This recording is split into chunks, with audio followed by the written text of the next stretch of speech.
პუტინი რუსეთის მტერია. ზედპატრიოტები მღელვარებაში არიან.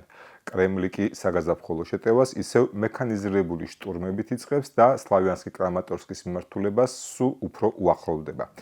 უკრაინა აგრძელებს რუსული ენერგოობიექტების განადგურებას და ბოლოს სიტუაცია ფრონტზე. გამარჯობა, მე რატი ვარ მუჯური ჟურნალისტი, დღეს 24 მარტია 2026 წელი. უკრაინაში სრულმასშტაბიანი ომის დაწყებიდან 1490 დღე გავიდა. თქვენ უყურებთ პროექტს რა ხდება უკრაინაში და ხართ არხზე თავისუფალი ხალხისთვის. ზემოთ ჩამოთვლილ თემებზე ვისაუბრებთ დღევანდელ ეპიზოდში. მანამდე ტრადიციული მადლობა. მადლობა ყველას, ვინც არხის გამომწერია, აქტიურად უყურებს ვიდეოებს, ალაიქებს მას, აზიარებს თავის სოციალურ ქსელებში, აქტიურობს კომენტარებში. განსაკუთრებული მადლობა მათ, ვინც დონაციით არის დაკავებული. დონაცია ერთადერთი საშუალებაა, რითიც არხი თავისუფალი ხალხისთვის ფუნქციონირებს, ნებისმიერი თანხის ჩარიცხვა მნიშვნელოვანი არის. თქვენ კი ვისაც არხი ჯერ არ გაქვთ გამოწერილი, უმორჩილესად გთხოვთ ახლა გამოიწეროთ არხი და ლაიქოთ ვიდეო, გააზიაროთ თქვენ სოციალურ ქსელებში, გაუზიაროთ მეგობრებს ინბოქსში, ასე დაეხმარებით არხს გაზრდაში. მაშასე დავიწყოთ ისევ იმ შფოთვით და მღელვარებით, რომელიც თვითონ რუსულ საზოგადოებაშია. მე წინა ეპიზოდში გაგაცანით დიდი იდეოლოგის დუგინის პრეტენზიები რუსულ სახელმწიფოსთან მიმართებაში, ახლა კი რუსის ზედპატრიოტების ჯერი დადგა. მართალია ეს სიახლე, რომელიც ახლა უნდა გითხრათ, ცოტა მოძველებულია, თუმცა ჩემი ბოლო ეპიზოდიდან დღემდე ამ პერიოდში მოხდა და მინდა რომ ჩემს არხზეც იყოს. საუბარი ეხება რუს ზედპატრიოტს ილია რემესლოს, რომელმაც დარწმუნებული ვარ არხის ვინც აქტიურად ადევნებს თვალყურს და ვისაც ზოგადად უკრაინა აინტერესებს, ეს შესაძლოა უკვე ნახეც გქონდეთ, ამიტომ აი ამ პატივცემულის სრულ ციტატებს არ წაიკითხავთ, თუმცა სათაურების დონეზე მაინც გეტყვით და თუ იმას გამოგჩა, შეგიძლიათ დააპაუზოთ და პარალელურად წაიკითხოთ კიდევაც. მოკლედ ილია რემესლო ეს არის ესეთი რუსი ზედპატრიოტი, რომელიც ძალიან გამოირჩეოდა პუტინის ქებით, მუდმივად მას ხარს უჭერდა. ზოგადად ესეთი ზედპატრიოტია, რუსული იმპერიალიზმის ერთ-ერთი მეხოტბია და მან დაასახელა 5 მიზეზი თუ რის გამო შეწყვიტა ვლადიმერ პუტინის მხარდაჭერა და აღნიშნა რომ ვიღაცას ეს აუცილებლად უნდა ეთქვაო. მაშასე პირველი მიზეზად მან დაასახელა ომი უკრაინაში და აქ მოიყვანა ის თუ რატომ არ მიდის ყველაფერი უკრაინაში ისე როგორც უნდა მიდიოდეს მისი გადმოსახედიდან, საუბრობს 1,200,000 რუსის სიცოცხლეზე, რომელიც ამ ომს შეეწირა. ასევე საუბრობს იმ ზიანზე, რომელიც პუტინის გამო რუსეთის ეკონომიკას და მოქალაქეებს მიადგათ. მესამე მიზეზზე, როდესაც არის საუბარი, ეს ეხება ინტერნეტს და ასევე მედიის თავისუფლებას და აი ამ ყველაფრის ჩახშობას. მეოთხე მიზეზი, ეს უკვე არის პუტინის მმართველობის პერიოდი და ზოგადად აი ამის შეჯამება და ბოლოს მეხუთე პუნქტი, ეს არის პუტინი არ სცემს პატივს თავის ამომრჩეველს და არ სურს მათი მოსმენა. ბოლოს კი დასკვნის სახით პატივცემული აკეთებს ესეთ შეჯამებას, რომ ვლადიმერ პუტინი არ არის ლეგიტიმური პრეზიდენტი, ვლადიმერ პუტინი უნდა გადადგეს და სასამართლოს წინაშე წარდგეს, როგორც ომის დამნაშავე და ქურდი. ილია რემესლო ამ განცხადების მერე მალევე ფსიქიატრიულ კლინიკაში გადაიყვანეს. აი ამ 5 პუნქტში პატივცემულმა ილიამ მინიმუმ 5 ისეთი კანონი დაარღვია, რომლის გამოც 5 და მეტი წლით შეეძლოთ ის დაეპატიმრებინათ. აი ეს ყველა კანონი, რომელზეც ახლა მე ვსაუბრობ, რუსეთმა მიიღო ეგრეთ წოდებული SVO-ს, ანუ სპეციალური სამხედრო ოპერაციის, იგივე ომის დაწყების შემდეგ და აქ შეიძლება რაღაცა ეს კანონები ისეთი მრავალფეროვანია და ყოვლის მომცველი, რომ ნებისმიერი სიტყვა, რომელსაც თქვენ იტყვით და შესაძლოა პუტინს არ მოეწონოს, შეიძლება მოგისაგაგონ სამშობლოს ღალატის მუხლი, ან რუსეთის არმიის დისკრედიტაციის მუხლი, მოკლედ ბევრი მუხლია, რომელიც შეიძლება მოგესადაგოთ და ბევრი წლით გაგიშვათ ციხეში. თუმცა არა პუტინი საუკეთესო საბჭოთა ტრადიციებში ამ ზედპროპაგანდისტს არ იჭერს, არამედ უშვებს ფსიქიატრიულ კლინიკაში.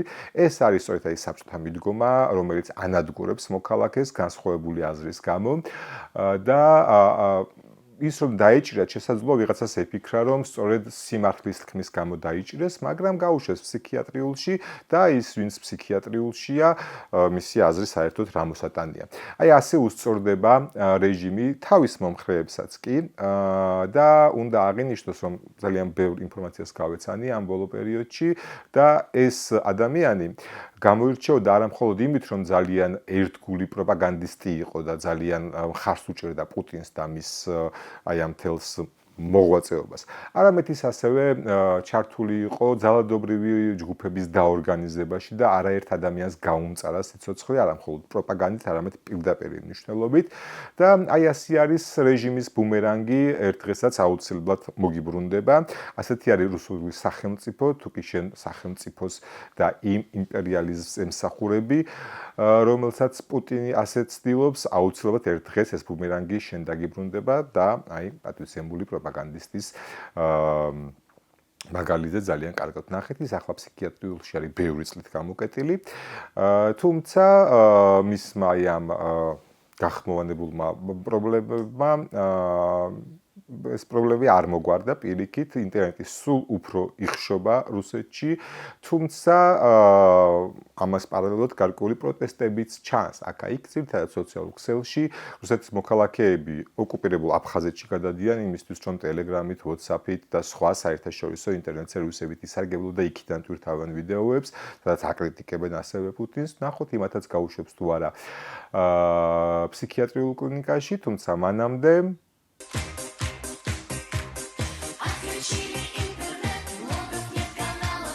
ეს არ ყოფილა ტექნიკური ხარვეზი, ეს არის სიმღერა, რომელიც ORT-ზე რუსეთის ეროვნულ მაუწყებელზე გაუშვეს და ახალგაზრდა ბავშვები ამღერეს რა კარგია თურმე, რომ ინტერნეტი შეიზღუდა რუსეთში.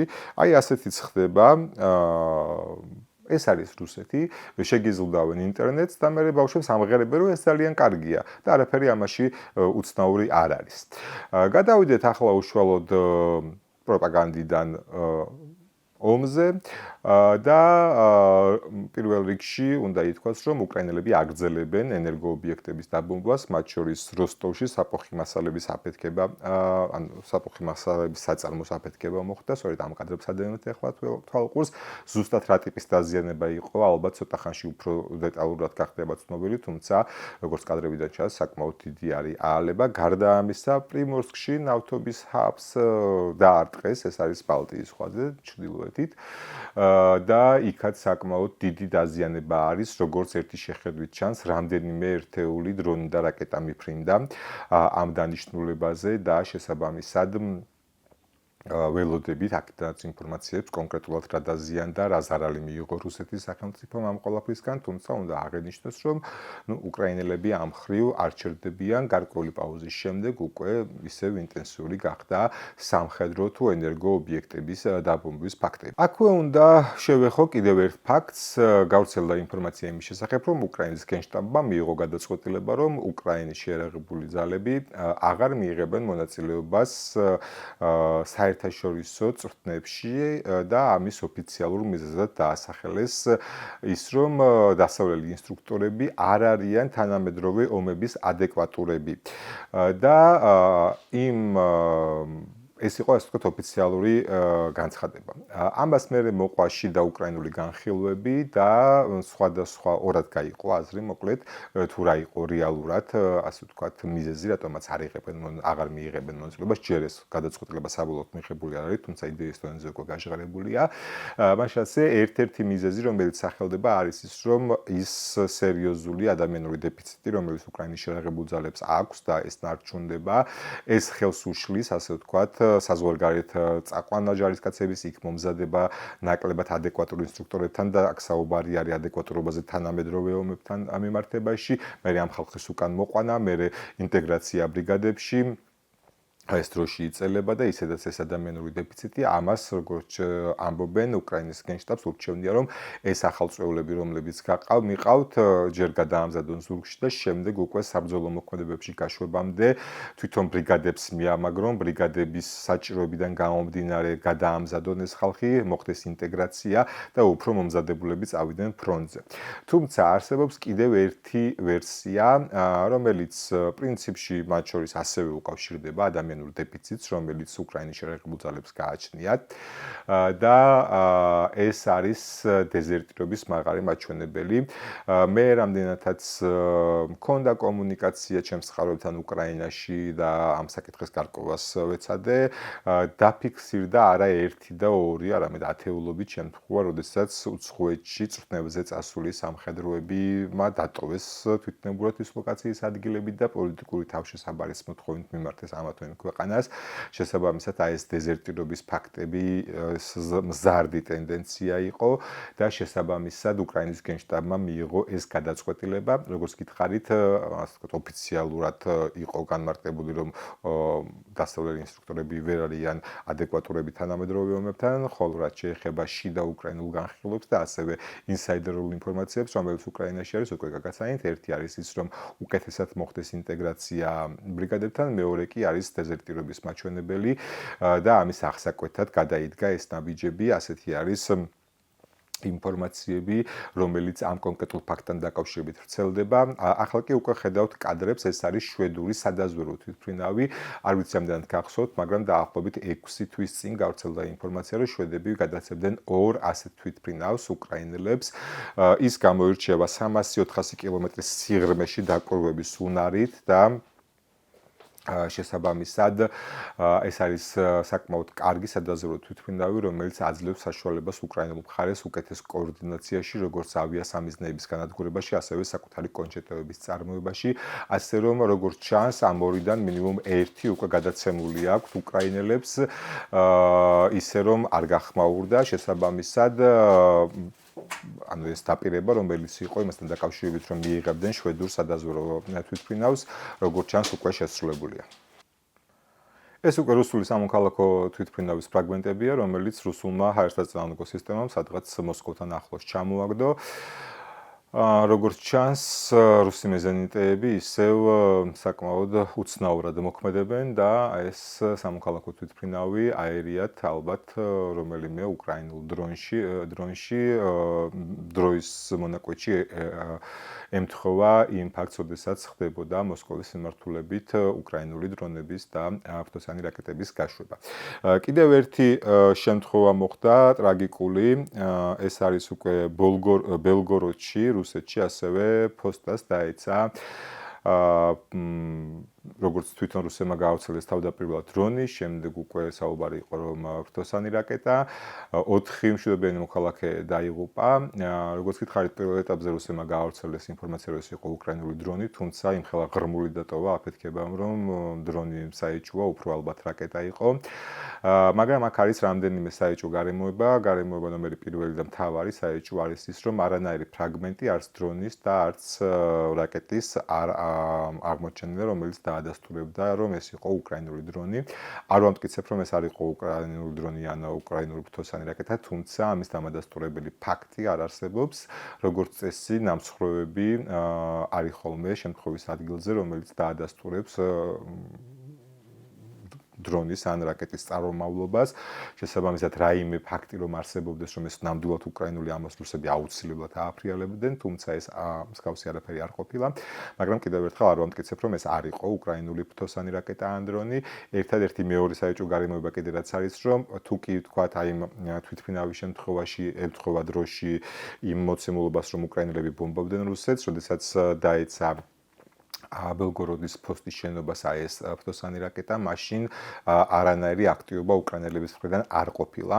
შესაბამისად, საერთოდ არ არის გამორიცხული, რომ ეს ყოფილიყო რომელიმე რუსული ავიაციის საავიაციო ბომბი, მით უფრო რომ იგივე ბელგოროდში ჩვენ გვახსოვს, რომ არაერთი შემთხვევა დაფიქსირებული, როდესაც თვითონ რუსული საავიაციო ბომბები დაცემია შენობებს.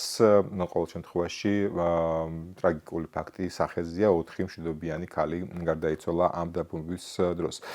კიდევ ერთი ინფორმაცია, რომელზეც მინდა ვისაუბრო, არის ის, რომ მომავალ კვირიდან უკვე რუსეთში დაიწყება საგაზაფხულო გაწვევა, ასე ვთქვათ, ეს არ არის მობილიზაცია, ეს არის გაწვევა, როდესაც ჩვეულებრივად რუტინულად საგაზაფხულო საშემოდგომო გაწვევები მიმდინარეობს, თუმცა რუსეთში ახლა ეს, ასე ვთქვათ, 24 საათიანია ყველა სეზონზე მიმდინარეობს გაწვევა. ეს წვევანდელები არ მიდიან ომში, ასე ვთქვათ, ხდება მათი გადამზადება, რეზერვში ჩარიცხვა და თუმცა არის ხოლმე შემთხვევები, როდესაც ხდება მათი, ასე ვთქვათ, მოტყუებით, ან დაშინებით, ან ძალადობით კონტრაქტზე ხელის მოწერა. ჩვენ ვიცით, რომ ომში, ვისაც ამ დროისთვის უშვებენ, რუსები ყველა კონტრაქტს ექვემდებარება.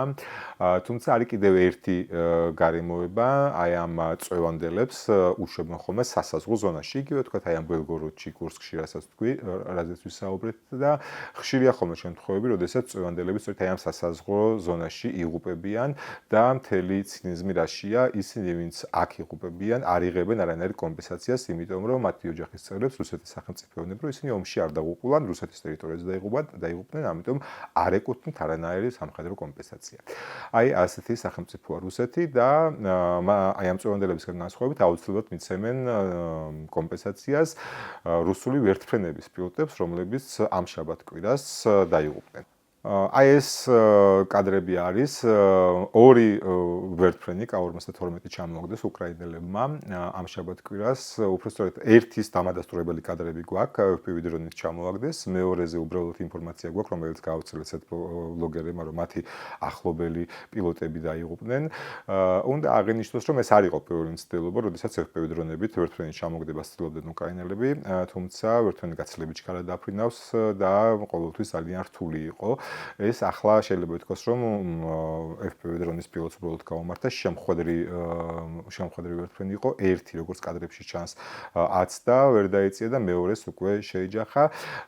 კატაპულტირება პილოტებმა მოასწრეს, თუმცა შემდეგ უკვე განმეორებითი დარტყმით ასევე უპილოტო FPV დრონით მოხდა მათი ლიკვიდაცია. ესე მივახლოვდით ნელ-ნელა ისევ ფრონტს და ფრონტზე არსებულ მდგომარეობას. უნდა აღინიშნოს, რომ საგაზაფხულო შეტევა დაიწყო ისე როგორც შარშანელი გაკვეთილებიდან რუსმა გენერალებმა ვერაფერი ვერ ისწავლეს, ისევ მექანიზირებული შტურმებით ცდილობენ ფრონტის გარღვევას, თუმცა ეჯახებიან უკრაინულ კედელს, ამ დრომდე ვერცერთ მიმართულებაზე ფრონტის გარღვევა ვერ მოახერხეს რუსებმა. კოლოსალურია მათი დანაკარგები, როგორც ტექნიკის, ასევე ცოცხალი ძალის მიმართულებით და ამ ყველაფერზე უკვე უშუალოდ რუკებზე, ეს ყველაფერი უშუალოდ რუკებზე მიმოვიხილოთ. მანამდე ტრადიციულად შეგახსენებთ, რომ თუ კი ამ დრომდე უყურებთ ვიდეოს და ჯერ არ დაგილაიქებიათ, დაალაიქეთ ვიდეო, გააზიარეთ თქვენ სოციალურ ქსელებში, გამოიწერეთ არხი. ტრადიციულად გეტყვით, რომ სამ რუკაზე, Deep State-ზე, Slivochny Kaprizze და ომის შემსწავლელი ინსტიტუტის რუკებზე გაგაცნობთ არსებულ სიტუაციას და დავიწყოთ გერასიმოვის განცხადებებით, ან დღევანდელი ფრონტის მიმოხილვა გავაკეთოთ გერასიმოვის განცხადებებზე დაყრდნობით, ასე ვთქვათ. ბოლო, ასე ვთქვათ, დაკლად ბოლო ჩვენებაში მან თქვა, რომ კონსტანტინოვკის 60% უკვე რუსებმა აიღეს. არ ვიცი რა გითხრათ, მოდით შევხედოთ რუკებს. აი, ახლა რასაც თქვენ უყურებთ, ეს არის Deep State-ის რუკა. როგორც ხედავთ, Deep State-ის მიხედვით, კონსტანტინოვკაში რუსები საერთოდ შესულები არ არიან. აი, ამ მონაკვეთზე ნაჩვენები არის, რომ აქვთ, ასე ვთქვათ, საბრძოლო მოქმედებების არეალი არის, აი აქ. თუმცა კარგით, ეს არის Deep State და ჩვენ ვიცით, რომ Deep State რაც უკრაინული პროექტია, ბოლო 8 თვეში განსაკუთრებით დაუახლოვდა უკრაინის გენშტაბის მონაცემებს, შესაბამისად, დაუშვათ, რომ აქ რაღაცას ალამაზებენ უკრაინელები და არ წარმოაჩენენ სიტუაციას ისე, როგორც არის. გადავიდეთ Slivochny Kaprizze, აი ეს ხომ ნამდვილად რუსული პროპაგანდის, ასე ვთქვათ, მანქანა არის და ხედავთ კონსტანტინოვკას და პრაქტიკულად აი ის, რაც საბრძოლო მოქმედებების არეალად აქვს Deep State-ს მონიშნული, Slivochny Kaprizze მონიშნულია ოკუპირებულად. თუმცა 60% ხო ნამდვილად ნახევარზე მეტი უნდა იყოს. და თქვენ როგორც უკაზე ხედავთ, ნახევარზე მეტი კი არა, რავი, 1/13-იც არ არის, რაც აღებული აქვს, აი მხოლოდ ეს მონაკვეთი აქვს Slivochny Kaprizze-ის მიხედვით, სადაც არიან შესულები და გამაგრებულები, თუმცა აი დანარჩენი ქალაქი ნამდვილად 1/13-ზე მეტი კონსტანტინოვკისა უკრაინელების კონტროლის ქვეშ არის. აქ ნამდვილად არის აი ამ Slavyanski, Kramatorski დრუშკოვკა კონსტანტინოვკას აი ამ აგლომერაციის და ფრონტის ხაზის ყველაზე წინ წაწეული დანაყოფები რუსების, თუმცა ის რომ ქალაქის 60%-ს აკონტროლებენ, უბრალოდ აბსურდია და არსებობს ასევე ომის შემსწავლელი ინსტიტუტი. ხო, აი ხედავთ უკვე მის რუკებს, აქაც როგორც ხედავთ, მისი შეფერილობას შეგახსენებთ, რომ წითელი არის, სადაც ოკუპირებული აქვს რუსებს, ყვითელი არის, სადაც საბრძოლო მოქმედებების ზონაა, ხოლო ეს შეფერვა ვარდისფერი ყვითელში არის ის, სადაც უპირატესობა აქვს საბრძოლო მოქმედებებში რუსებს. და როგორც ხედავთ, პრაქტიკულად იმეორებს არა სლივერჩნი კაპრიზის, არამედ Deep State-ის მონაცემებს ომის შემსწავლელი ინსტიტუტიც და აქ ყველაზე საყურადღებო ის არის, რომ უბრალოდ არანაირი 60%-თან მიახლოებულიც არ არის სიტუაცია კონსტანტინოვკაში. აქვე ისევ გერასიმოვს რო დაუბრუნდეთ, დაახლოებით 4 თვის წინ, ანუ დეკემბრის დასაწყისში, პატრიცემული გერასიმოვი ამტკიცებდა, რომ კონსტანტინოვკის 45% აქვს აღებული. ანუ დეკემბერი, იანვარი, თებერვალი, მარტი. 4 თვეში გამოდის, რომ დამატებით 15%-ის ოკუპაცია მოახერხეს. და თუ კი ამ ლოგიკას გავყვებით და ყოველ 4 თვეში ერთხელ 15%-ის ოკუპაციას მოახერხებენ, რა გამოდის, რომ რამდენი ხნის მერე აიღებენ კონსტანტინოვკას, ხო? ეს კიდევ ერთი, ასე ვთქვათ, აბსურდი ამ მიმართულებით. შემდეგ უკვე გადავიდეთ კივშერიუკაზე.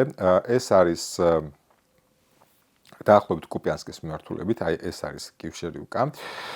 და გერასიმოვი ამტკიცებს, რომ აქ დარჩენილია დაახლოებით 2 კვადრატული კილომეტრი გასასუფთავებელი და დანარჩენი მთლიანად რუსების კონტროლის ქვეშ არის და აი ამ 2 კვადრატულ კილომეტრს რომ აიღებენ, შემდეგ უკვე მდინარე ოსკოლის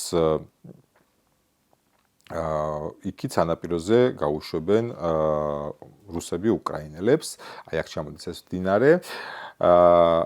ანუ თუ კი გერასიმოვს დაუჯერებთ, აი ეს ყველაფერი ოკუპირებული აქვს რუსებს. თუმცა, მოდი ისევ Deep State-ს თავი დავანებოთ და გადავიდეთ სლივერჩნი კაპრიზზე. აი აქ არის ეს ქალაქი, კი საკუთარი დროშა რუსებს დახატული აქვს, რაც ნიშნავს, რომ იქ გამოჩნდნენ რუსული დივერსიული ჯგუფები ან დანაყოფები, თუმცა როგორ აქვთ მონიშნული, აი სად არის ამ კიშერიკიდან დაშორებული რუსი ჯარისკაცები ხედავთ და იგივე სიტუაციას აჩვენებს ომის შემსწავლელი ინსტიტუტი, ახლოსაც კი არ არის მისული აი ამ დასახლებასთან რუსული შერაღებული ძალები და რაში ჭირდება ესეთი ტყუილები არ მესმის გერასიმოვს, თუმცა არაფერია გასაკვირი მას შემდეგ, რაც ჩვენ კუპიანსკი გემახსოვრებათ მისი საგა, მის გარშემო არსებული საგა, აქ გავრცელდა ინფორმაციები, რომ აი ამ მონაკვეთში, სადაც გემახსოვრებათ ხო, რომ თქვა, რომ კუპიანსკი სრულად აღებული გქონდა და მე ზელენსკი ჩავიდა, თქვა, რომ არაფერიც აღებული არ აქვს და მე მოხდა სრული დეოკუპაცია ქალაქის.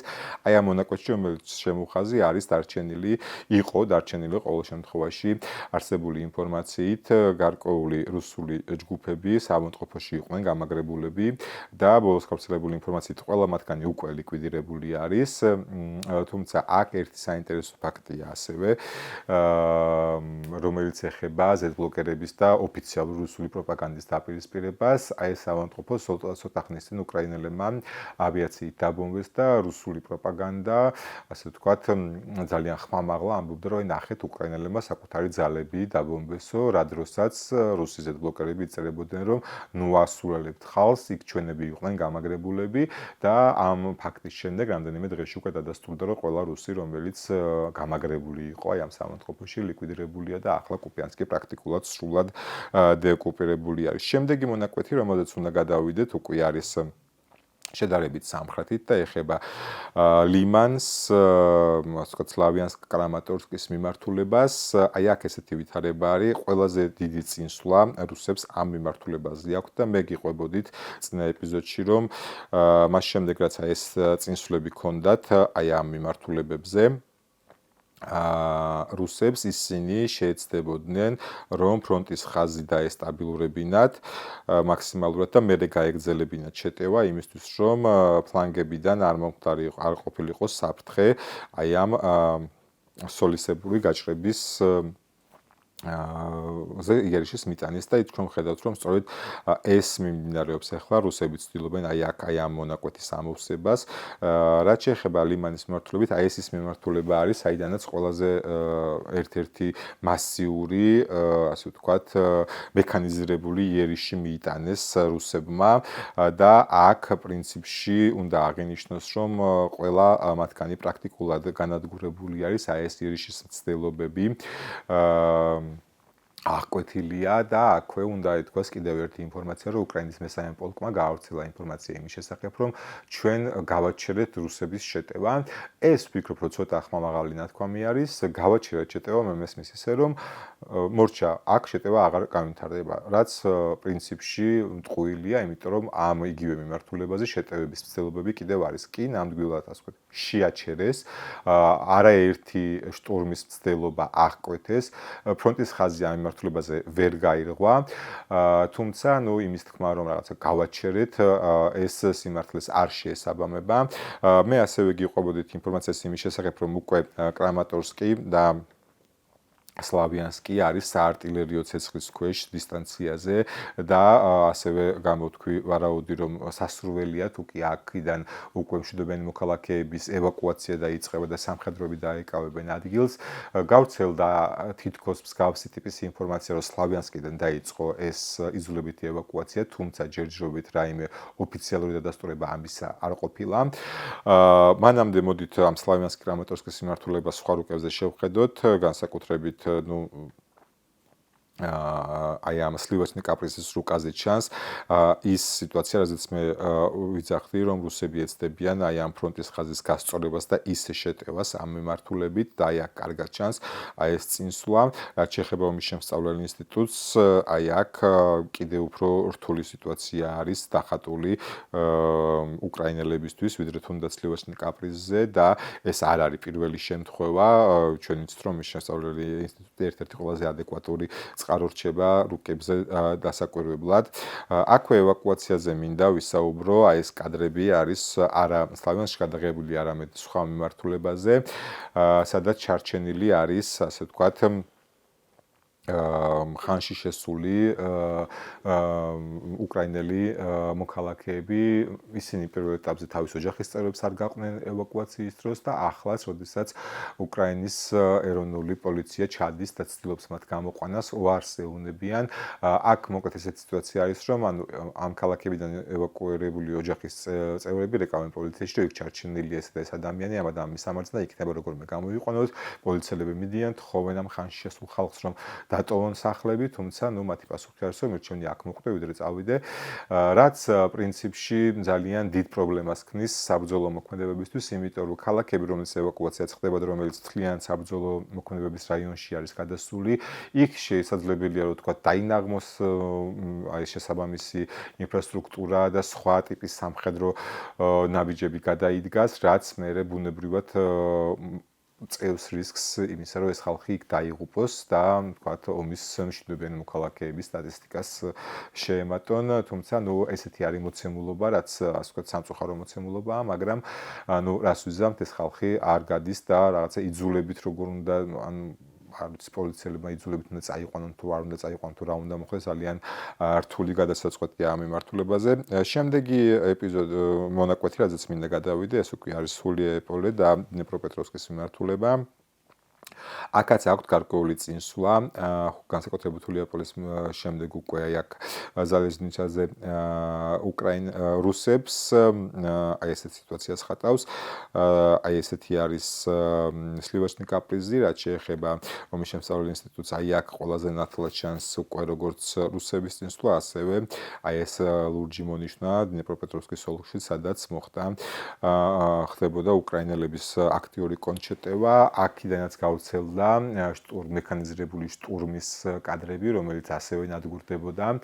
უკრაინული FPV დრონების დანაყოფების მიერ და აქაც წინსვლა არის, თუმცა ფრონტის ხაზი, ასე ვთქვათ, გარღვეული არ არის და ახლა მინდა შემოგთავაზოთ უკვე უკრაინული განადგურებული ტექნიკა, ეს არის სახმელეთო დრონები, სახმელეთო უპილოტო აპარატები, რომელიც გადაღებული არის სწორედ აი ამ იმ მიმართულებაზე, ამ მიმართულებაზეც უკრაინელები აწარმოებდნენ აქტიურ კონტრშეტევით სამუშაოებს, როგორც ჩანს და პრინციპში არც არაფერი ამაში გასაკვირი, რომ აი ამ უკრაინულ კონტრშეტევასაც ჰქონდა მსხვერპლი როგორც ცოცხალძალაში, ასევე ტექნიკაშიც და აი ამ ტექნიკის, ასე ვთქვათ, ვიზუალიზაციას დაგვეწია. საქმე იმაში არის, რომ უკრაინელები იქიდან გამომდინარე, რომ ცოცხალი ძალის სერიოზულ დეფიციტს განიცდიან, სულ უფრო ავითარებენ უპილოტო საშუალებებს, იქნება ეს საში თუ ხმელეთზე და აი ეს ერთ-ერთი ეტყობა, ერთ-ერთი ასეთი მიმართულება არის, საიდანაც აი სწორედ აი ამ სახმელეთო უპილოტოსების დახმარებით ცდილობდნენ გარკვეულ მანევრის ჩატარებას, თუმცა ხედავთ, რომ მათი განადგურება რუსებას შეძლეს და ბოლოს ერთი მონაკვეთი, ასევე გერასიმოვიდან გამომდინარე, აი სოფიჩის სუმის ოლქში ცოტა ამოზომავ, რომ დაახლოებით გასაგები იყოს რა მართლებიც არის, ეს არის, ასე ვთქვათ, უკრაინის ჩრდილოეთის სუმის ოლქი, სოფელი სოფიჩი, რომელზეც დაახლოებით 2 კვირის წინ გიყვებოდით, რომ რუსებმა აიღეს და ასე ვთქვათ, პატარა სოფელი არის. აქ საქმე იმაში, რომ ახლა უკვე 2 კვირის დაგვიანებით გერასიმოვმა თქვა, რომ ჩვენ სოფიჩი ავიღეთო, ასე რომ პატივცემულო რუსეთუმეებო და მე რუსეთეებო, ჩემი არხისა, მე ხშირ შემთხვევაში რუსების წარმატებებზე უფრო მალე გიყვებით, ვიდრე თვითონ რუსები. მოკლედ, დღეისთვის სულ ეს იყო. მადლობა ყურადღებისთვის, მადლობა ვინც ბოლომდე უყურა ვიდეოს, თუ ჯერ არ დაგილაიქებიათ და ალაიქეთ. აქვე გეტყვით მოკლედ, რომ შემდეგი ეპიზოდი ისევ ირანზე იქნება. მანამდე კი დაველოდოთ მომენტთა განვითარებას. დღეისთვის სულ ეს იყო. მადლობა. კიდევ ერთხელ შეგახსენებთ, რომ ვისაც არხი ჯერ არ გაქვთ გამოწერილი, უმორჩილესად გთხოვთ ახლა აუცილებლად გამოიწეროთ არხი და ლაიქოთ ვიდეო, გააზიაროთ თქვენ სოციალურ ქსელებში. ძალიან დიდი მადლობა ყველას, ვინც ამ ყველაფერს აკეთებს, ვისაც არხი გამოწერილი გაქვთ, ლაიქებული გაქვთ ვიდეო, აზიარებთ თქვენ სოციალურ ქსელებში, აქტიურობთ კომენტარებში, განსაკუთრებული მადლობა მათ, ვინც დონაციით არის დაკავებული. დონაცია არის ერთ-ერთი საშუალება, რითიც არხი თავისუფალი ხალხისთვის ფუნქციონირებს. მოკლედ, დღეისთვის სულ ეს იყო. ძალიან დიდი მადლობა, დროებით ნახვამდის.